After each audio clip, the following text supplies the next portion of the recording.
มื้อนี้วันที่30เดือน9 2018อยู่ที่เมืองวัชรนอนมีงานประจำเมืองแต่ละปีเนาะเราก็ได้ให้กันมาเป็นปีนี้เป็นปีที่3แล้วอันนี้เป็นงานที่ของครอบครัวเนาะส่วนกับพวกเขาจะมีเครื่องประสาทในลาวก็ได้มาขายเครื่องอยู่ที่นี่อันนี้เป็นอาหารโต๊ะของพวกเขาเนาะอยู่นี่ก็มีหลายๆโต๊ะเนาะหลายเห็นว่าอิตาลีอันนี้ก็พวกอุกไกอันนี้ก็พวกฝรั่งเนาะอันนี้ก็อาเซียนอาหารลาวเนาะแต่ปรากฏว่าอาหารเฮานี่มันอยากโตแถวยาวนิดนึงเดี๋ยวนี้อาการเริ่มมาได้ประมาณ30 นาทีแล้วเนาะนอกจากนี้ก็มีพวกพันธมิตรก็ได้มาวางแสดงเกี่ยวกับนี้เราเรื่องเกี่ยวกับเรื่องเขื่อนเนาะเรื่องเขื่อนแตกวางเขื่อนแสดงเกี่ยวกับเรื่องเขื่อนแตกเนาะมีหลายอย่างหลายแนวก็จะคือเรื่องที่ว่าเห็นนั่นแหละน้อยเขื่อนแตกอยู่แค่จะเปิดสิ่งอย่างเนาะแล้วพวกเขาก็ได้มีการกดหมากไม้ดอกไม้ต่างๆตัวสัตว์เม่นตัวนกผมฮักดอกไม้ทุกแนวลาโอสโปโรน้องพวกเขาก็ได้เห็นยังสิได้เห็นต่อไปอันนี้ก็อย่างที่แหละที่ว่าก็เป็นการของส่วนอันหนึ่งของพวกเขาอยู่ในเมืองนี้ก็เริ่มมาเสียงเพลงเนาะทีนี้พวกเขาเฮ็ดได้อยู่หม้อกับบอดนะข้าเจ้าเปิดเพลงเนาะอันนอท่านชีวิไลเนาะเป็นจังใดสบายดีโอเคเป็นจังใดมากันไกลเนาะมาแต่เช้าด้วยมื้อนี้เนาะกลับมาแต่เช้าอย่าแต่ก็ตอนนี้ก็อันแขกเยอรมันเพิ่นก็กำลังเอาเรียกแถวซิมอาหารลาวว่าซั่นไปแต่ละปีกับปีนึงนอกจากว่าอยู่ห้านทานน้องตาเองแล้วก็เป็นงานของมื้อนี้แหละปีนี้เป็นปีที่3แล้วที่พวกเฮาได้มาในงานประจำเมืองนี่นะเป็นการทำความลึกเคยหรือว่าเข้าลึกประชาชนเนาะเฮาก็ได้มาทำความลึกเคยใกล้ชิดกับประชาชนอยู่บ้านนี่แล้วก็นอกจากอาหารแล้วเขาก็ยังมีภาคส่วนหนึ่งอีกก็คือปัญหาหลายๆเรื่องอยู่ในประเทศลาวของเราก็ได้นำมาวางในวันนี้ยกตัวอย่างในช่วงเวลาในวันนี้ก็เกี่ยวกับเรื่องน้ำเขื่อนแตกและก็ปัญหาน้ำท่วมภายในปี 2018 นี่ก็ถือว่าประสบกับความยุ่งยากหลายสิ่งหลายอย่างสมควรแบบที่บ่เคยมีมาในบ้านเราอันนี้ก็ได้นำมาเสนอให้กับสังคมของคนเยอรมันได้รับรู้และการเขาเจ้าก็ให้ความสนใจมีอย่างอีกก็จะได้ข่าวให้ทราบน้ำหลังอีกเนาะสนใจหลายๆ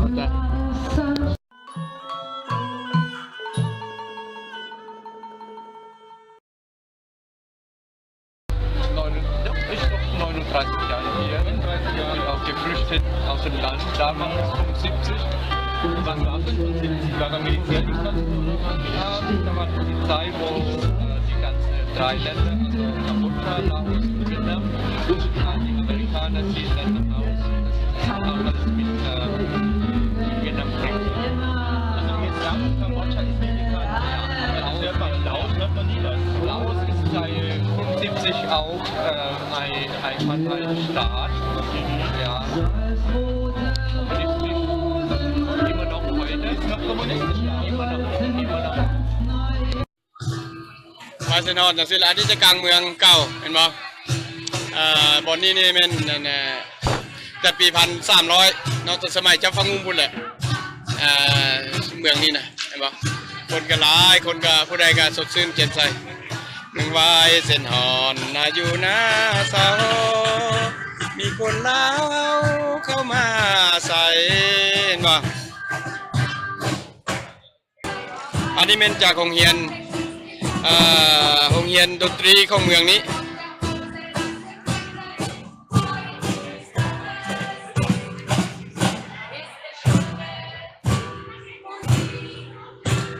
คนก็หมายความว่าฤดูนี้เป็นฤดู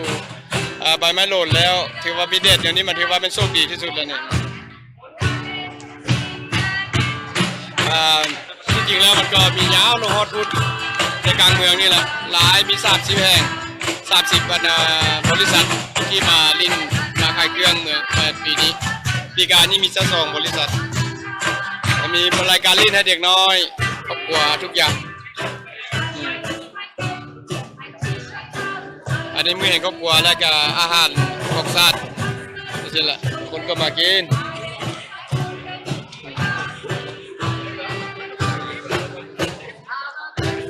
พวกเขาก็มาเฮ็ดอันนี้มาแสดงแล้วก็มา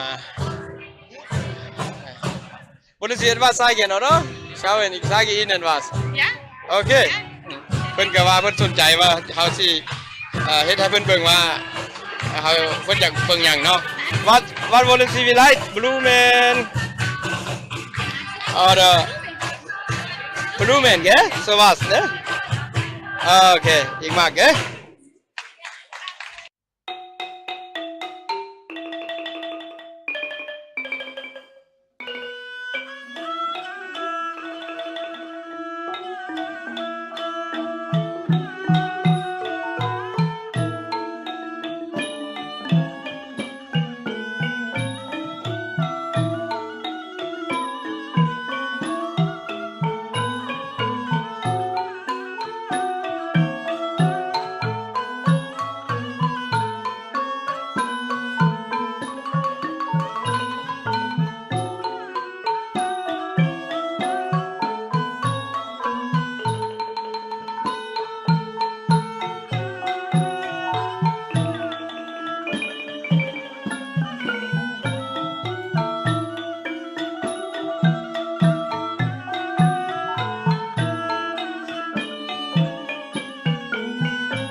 Was wir jetzt sehen, ist eine Fortführung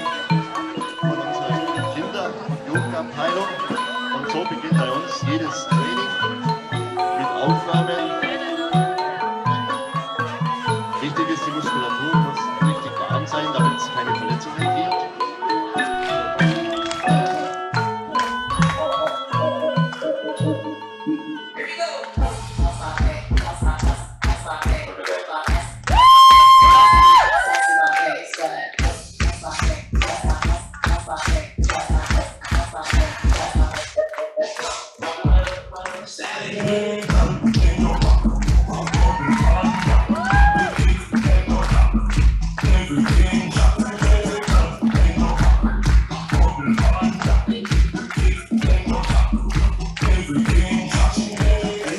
Just wanna know about